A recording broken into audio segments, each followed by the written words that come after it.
of our life? God. Sino ang pinag-uulan ng ating buhay? Ang Diyos. But God gives us wisdom. Pero ang Diyos ay nagbibigay sa atin ng mga pinag-uulan. Right? So that's why God wants to restore our life. Kaya nais ng Diyos na ipanahuli, panumbalikin yung ating God buhay. will give us revival. At gusto ng Diyos na magkaroon ng revival sa atin His redemption. sa pamamagitan ng kanyang pagliligtas. So remember, Kaya kailangan alalahanin natin. God wants to revival through your life. Alalahanin natin gusto ng Diyos magkaroon ng revival sa pamamagitan ng ating mga buhay. So that's why we will be busy. Kaya magiging busy po tayo. When you see the revival, you have a busy. Kapag nakita po natin yung revival, magiging busy po I'm tayo. very busy. Magiging busy po tayo. So this week, I'm going to Palawan. So ngayong linggo, pupunta po siya ng Palawan. Because there are 40 churches that they want to do this. Dahil maraming mga simbahan doon, apat na pong simbahan naghihintay para gawin ito. And I go to the Chiang Mai. At pupunta siya ng Chiang Mai. We go to Himland.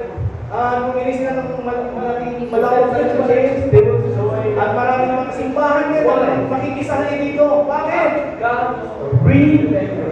Kaya dahil inalala sila ng Diyos. Do you know the Saul? Alam si Saul? Do you know the name of the Saul? Ano yung pangalan ni Saul? Samuel. Samuel. The meaning of the Samuel is God remember me. Ang ibig sabihin ng salitang Samuel ay naalala siya ng Diyos. His mom prayed for him every day. Ang kanyang nanay ay nananalangin sa kanya palagi. God remember me. Alalahanin mo ako, ang Diyos. Use my body. Gamitin mo ako. Give us your son. Bigyan mo ako ng anak.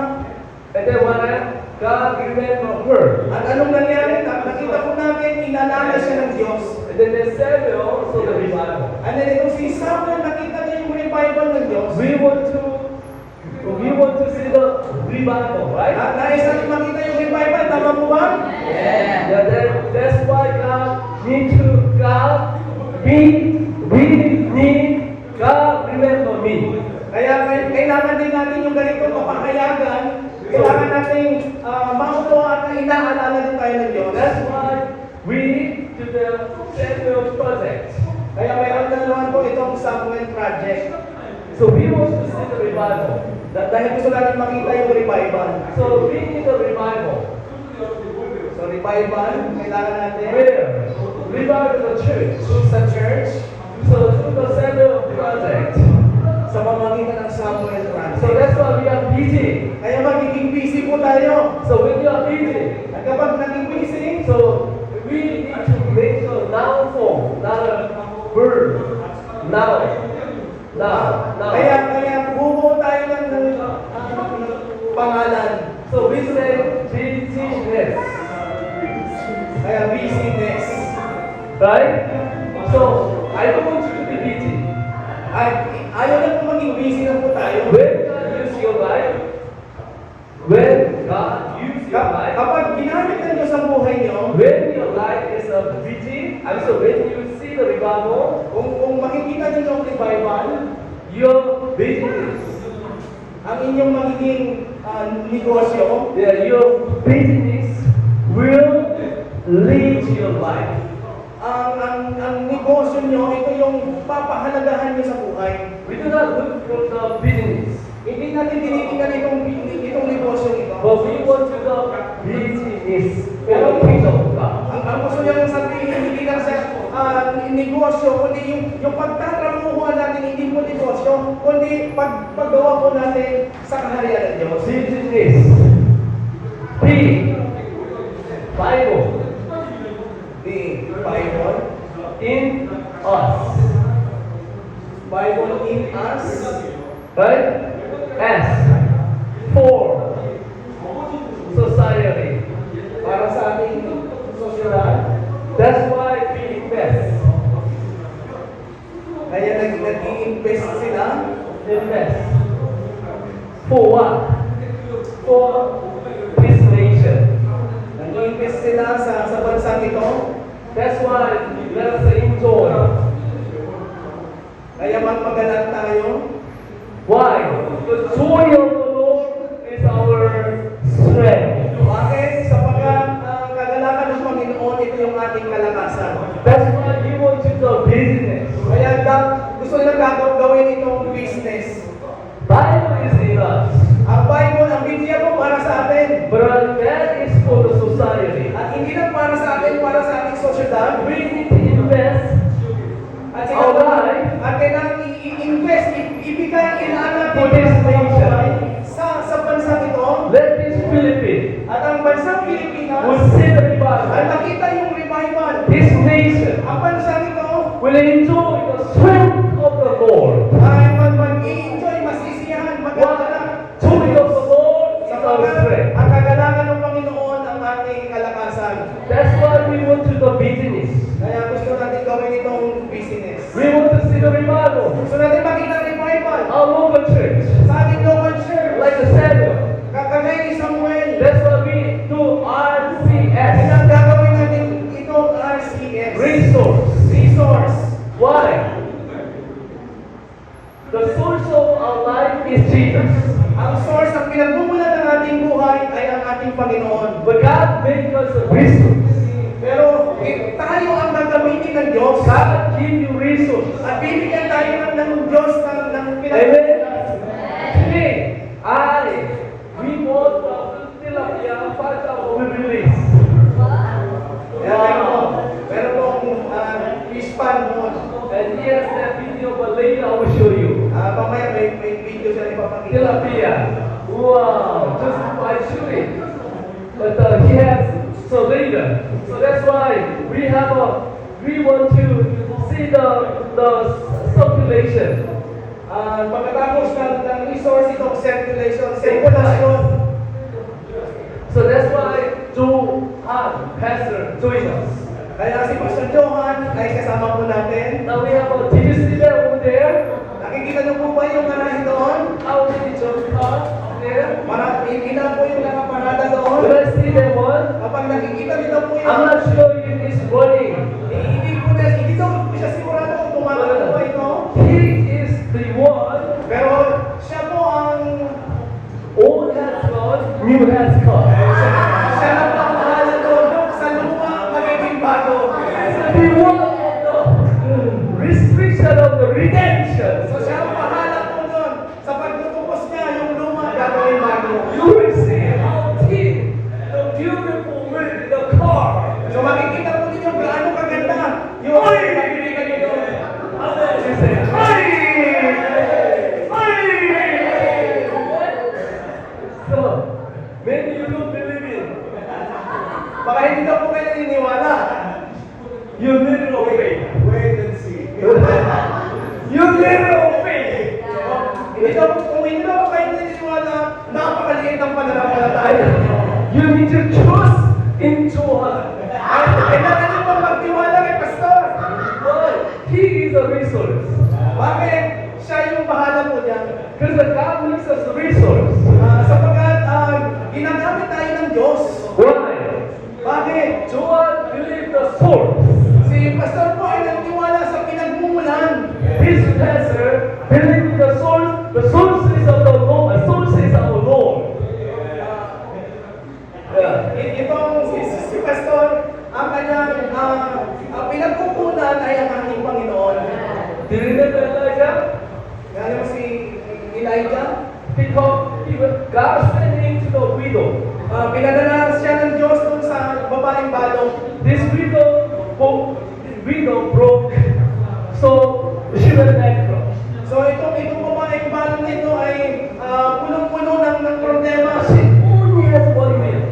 Ang meron lang siya yung Only 1,000. Only 1 million. last na nagkaya na lang nung harina. You know what? Listen. Pero alam niyo ba nangyari? Are you ready? Handa na ba kayo? Are you ready? Handa na ba kayo? You get it? You want to get it? Gusto niyo ba maunawaan ito?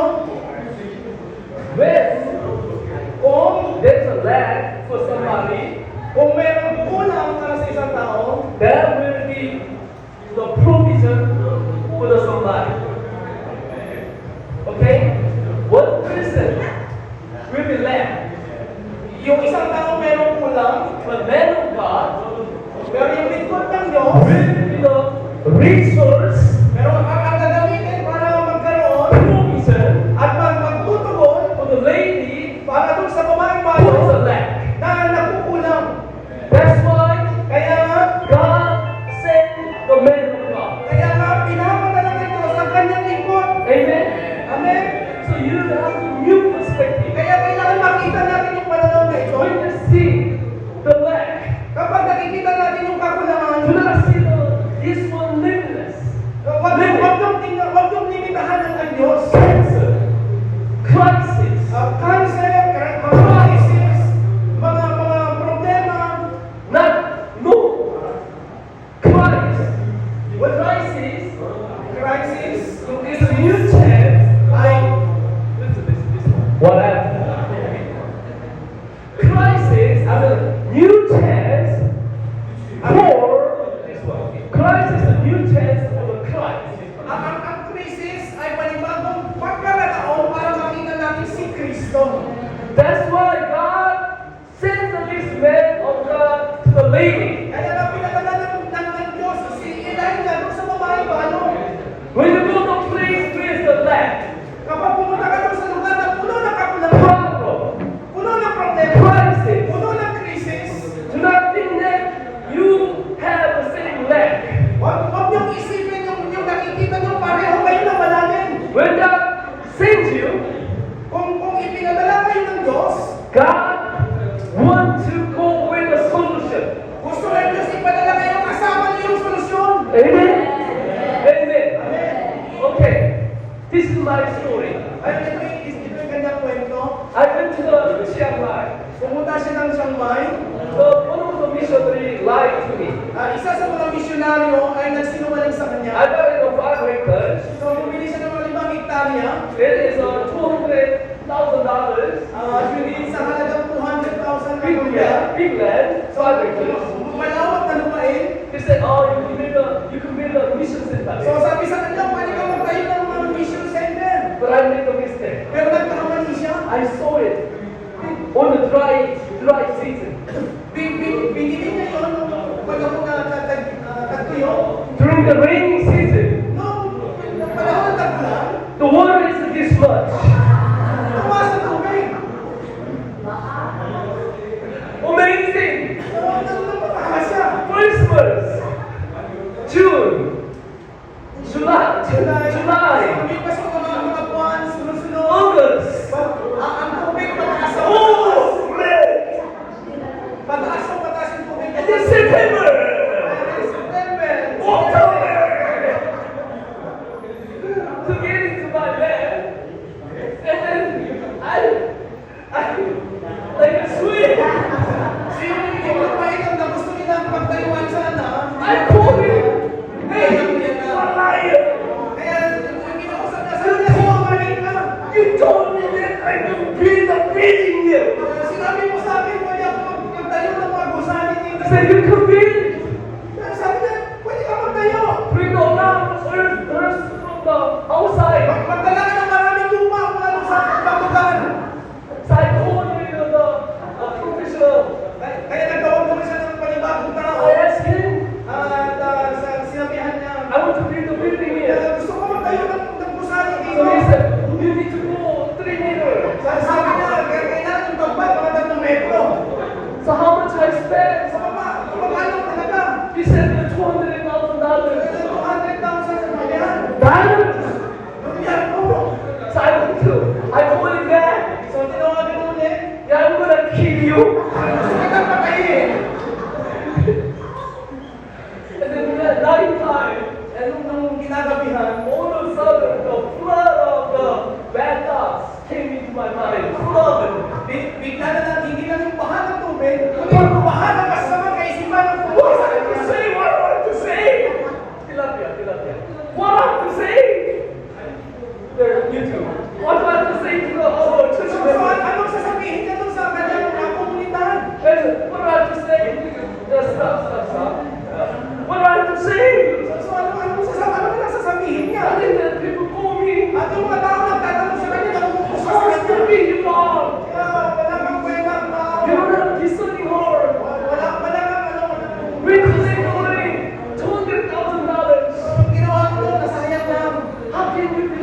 leader.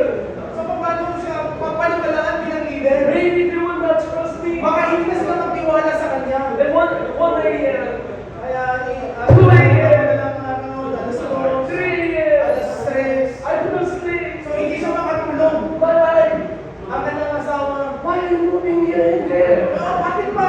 Parang salino. I couldn't say anything. Hindi siya makapagsalita. And then if I say anything, Kapag magsalita siya, why did you do that? baka puno ng galit kung magsasabi niya. $200,000. So, baka sisihin siya, pagalitan siya. Oh, wala.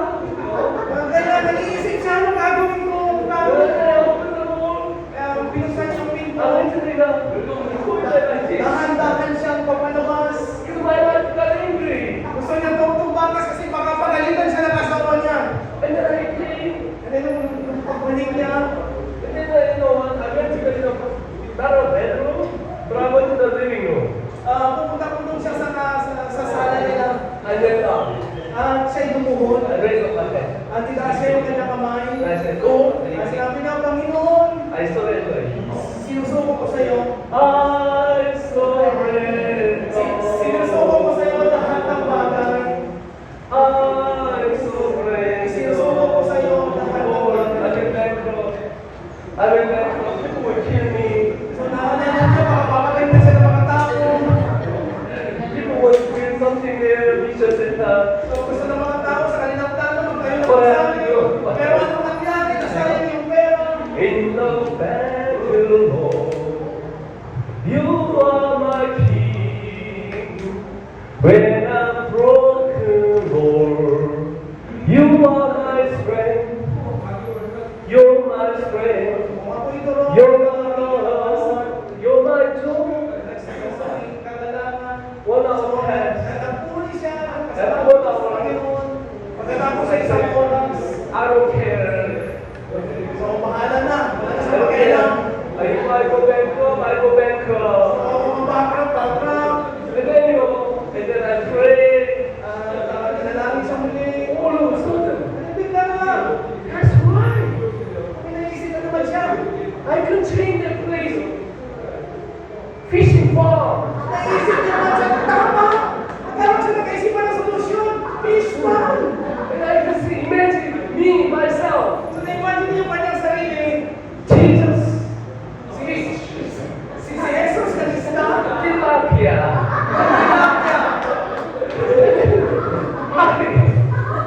Show me that one. Ito gusto niya. Gusto niya ipakita sa atin. I realize, So ito yung kanyang napagtanto. okay, keep going. You know, I can think like this. So ito yung kanyang naiisip. Don't worry, this is not our fault. Okay ba yan? Hindi ko yan. My future, my future.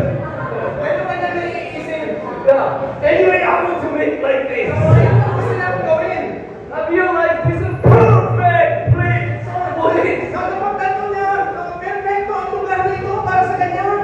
So when I see, what is this? I go to the Mars. I go to the ocean. That ocean, universe, outer space. You can see it. So ayan po. That's what I feel like. So ayan po, napakaraming listahan. And now, from the time, At ngayon po, ang panahon ng pagpaparami ng isda. I'm dreaming. So, yun po kanyang The dream that 100,000 million tilapia is mine. naiisip mo na napakaraming mga isda tilapia ay And I pick up the phone to the man who lied to me. at tinawagan niya yung taong nagbenta sa kanya ng Thank you. Salamat sila! But I'm gonna kill you. Pero papatayin mo kita! Anyway, today, I released that one in our farm. Ngayon po, papakawalan na. Ilalagay na yung mga isda doon. Do you have a video? Here. Yeah, we cannot show, right? Now, guys, take time. Later. Anyway, so we started already. So now, Denmark, and that's why, you know what? God gives us a resource. Kaya nga po, binibigyan tayo, pinag-provide ang Diyos sa atin ng ating pangangailangan. Do not look for the land. Huwag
Libya, speak to the mountain. magsalita ka sa bundok na yon. Speak to the crisis. Magsalita ka dun sa mga krisis. Speak to the problem. Magsalita ka dun sa mga problema. Speak to the, what is it, the lack. Magsalita ka dun sa mga kakulangan mo. Amen? Amen. So now this widow, servant, Kaya nga itong babaeng balo na ito, bring your own container. dinala niya lahat ng kanyang mga lalagyan ng kanyang laman. The flour of the wheat and the oil will never dry up. Ang laman ng isang lagayan na nagtitira na lahat at yung langis ay hindi mauubos. Amen? Amen? Amen. That's why you are here. Kaya po nandito tayo. God wants you to, God is a resource, God is a source, Ang Diyos po ang ating pinagkukunan, but God will make us a resource.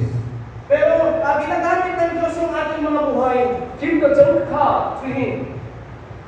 Junk car to him. Yung mga sirang sasakyan, mga lumang sasakyan, ibigay niyo po kay Pastor That Dan. junk car will be a BMW. Gagawin niyo yung BMW.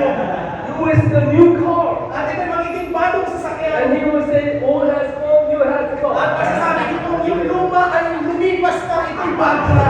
And then he will make a celebration. At ito'y po yung ating mga ikutin. Amen? Amen. Amen.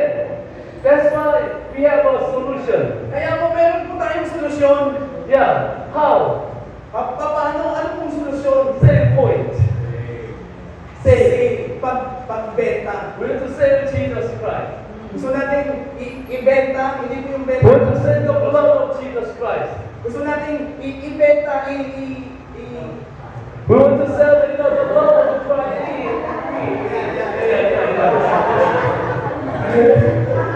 We Ito want yung to- ibibigay natin, ipapalit natin. Amen? You are the best seller. Tayo po ang mga magigiling na tagapagbenta. The gospel. The gospel seller. Nagbibenta ng mabuting balita. You know, we opened the second Echo Church. So mga kapasok po ng ikalawang Echo Church. Video was the second Echo Church. So may picture po tayo sa Yeah, this is the second. First. This is the second Echo Church. ikalawang Echo Church po. Ang ating nabuksan na. So when you sell Echo Church, we will go and sell everything for you guys. So kapag nagbukas po tayo, pupuntahan po natin yan, nakaayusin natin. It was first time it was a job, So nung una ang pangit niya, but we are the creator. pero napakamalikhain po natin We are mga like kasama. a new creation Dahil mga bagong nilalang po tayo. because God makes us a new creation. Dahil ginawa tayong bagong nilalang ng Diyos. Remember, Tandaan po natin, God is expert to fix you up. ang Diyos po ay talumpasa sa pag-aayos. Yeah, even you can fix all your body too. Kahit ang mukha natin kaya ayusin ng Diyos. Come to Korea. Pumunta po kayo sa Korea. You'll be a teenager. Magiging parang teenager po kayo. Yeah. So I'm so proud of our team. So, pinagbabalaki po tayo. Look at this. Pinagbabalaki If po we unite, natin. Kapag natuto po tayo if dito, we become one, kapag nagkaisa po tayo, if we like to know oneness, kapag nagkaisa nga po tayo, and God wants to do His kingdom, gagawin po ng Diyos, gagamitin niya yung buhay natin sa kanyang kaharian. isn't that wonderful? Maganda Isn't po that ba? wonderful? Maganda? Yeah, we are ready. Ready na po ba? And the pastor today, Sa yung pastor po na kasama he natin got sa really likod. touched. Na-touch po siya. And he wants to do the two more Echo Church. Gusto po niyang sumuporta ng dalawa pang bagong utusan.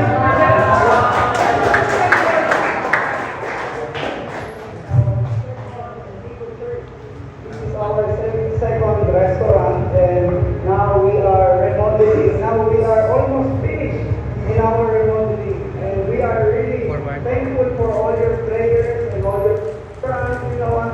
We will open by next week, and then after this, we will win the soul and of our second restaurant remodeling. Here as well, we have one more room. So here is now one more room. We are still in the painting part, but soon it will be finished. So hopefully we can finish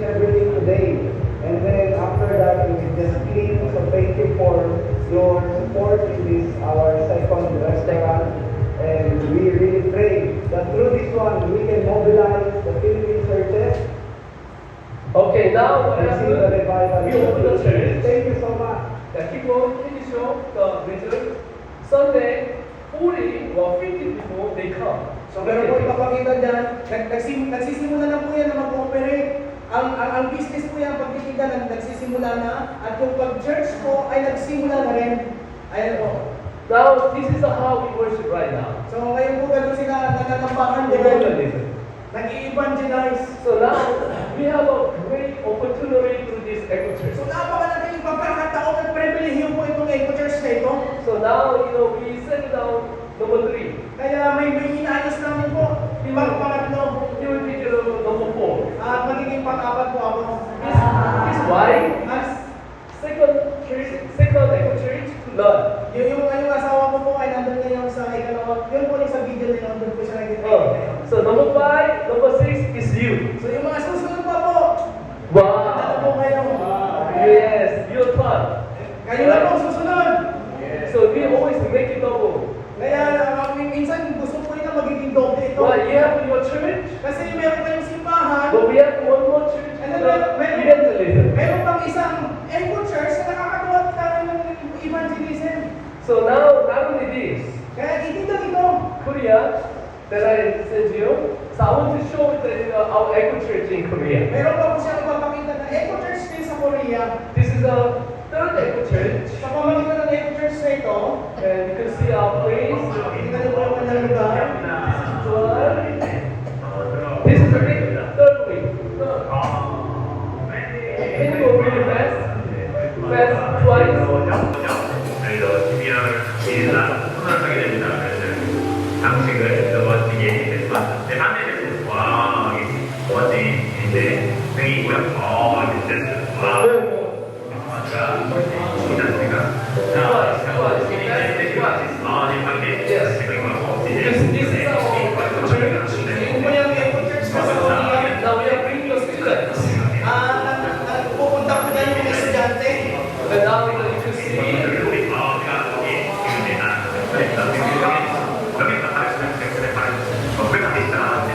So next month we are opening one more. Kaya sa susunod na buwan, magbubukas po sa January February we open one more. February, magbubukas March we open one more. March, magbubukas ulit. We raise up the whole young generation. Grabe naman sinasanay po sila dyan ng mga kabataan. Now we are teaching At sila yung nagtuturo English. ng nag-English. We are teaching Tuturo sila math, science, education. sa edukasyon po. And then through that we share the gospel. At sa pamagitan ng kanilang pagtuturo, isinisingit nila tinuturo ang mabuting balita. Next, and you can see, and not only that, At hindi naman po yun. we open the restaurant. Restaurant. Korean restaurant. Bukod dyan, mayroon pa mga restaurant. Two. Dalawa. And I want to show this one. Ipapakita po niya sa atin. So every Sunday we worship. So tuwing linggo, sumasamba po sila dyan. We want to reach out the whole nation. Nais silang abutin ang lahat ng bansa. Anything that you have to send, show. Whatever you want to show, you want to show. So lahat ng pwede lang ipakita din. Welcome to Above Coffee. This is our coffee shop. So yan ang kanilang You can see that we are opening a coffee shop. coffee shop. The name is Open Coffee. Yeah. So in Philippines, we want to start this coffee shop. So naisitin nila magsimula ng coffee shop dito sa atin. This is the restaurant. Yan po yung restaurant. And keep going. This we made it inside. So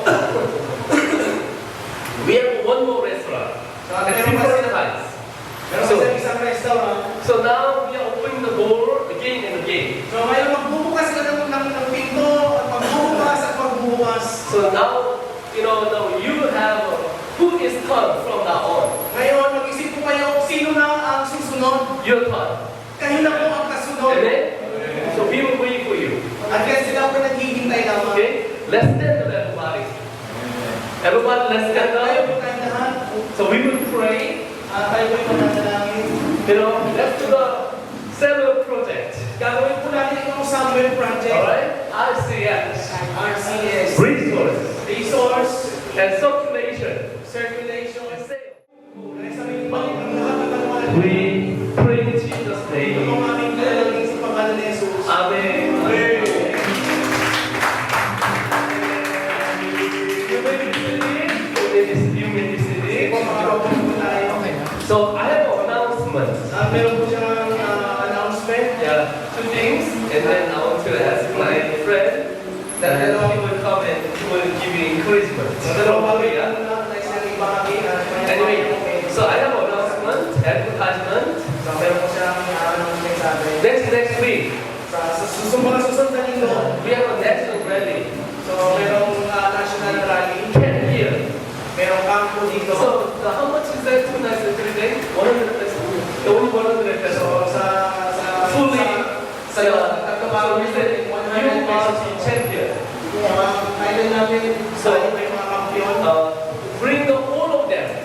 So pwede niyong isama lahat ng mga From the members kid mula sa mga bata. to the 100 years old. So hanggang kung meron po isang taong po lang. From the hospital, bring them.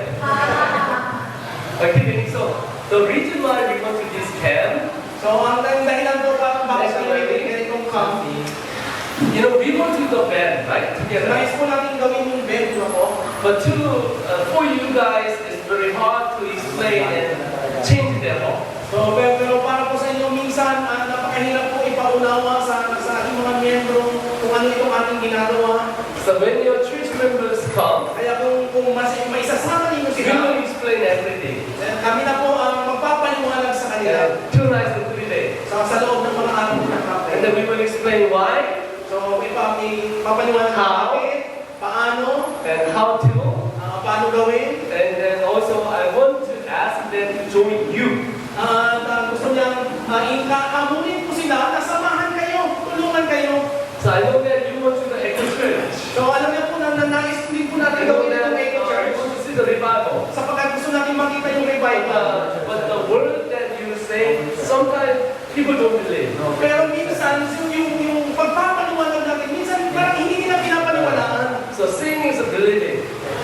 Singing is a believing. So kaya yung kung makikita nila, maniniwala sila. So that's why we want to show them. Kaya gusto nilang ipakita sa kanila. And we want to pray till next year, Kaya pinapanalangin po natin hanggang sa susunod na taon, around this time, sa mga ganitong araw din po, 2026 December. So, December next year, We want to have 20 Echo Church. ang pangalan po natin is 20 Echo Church.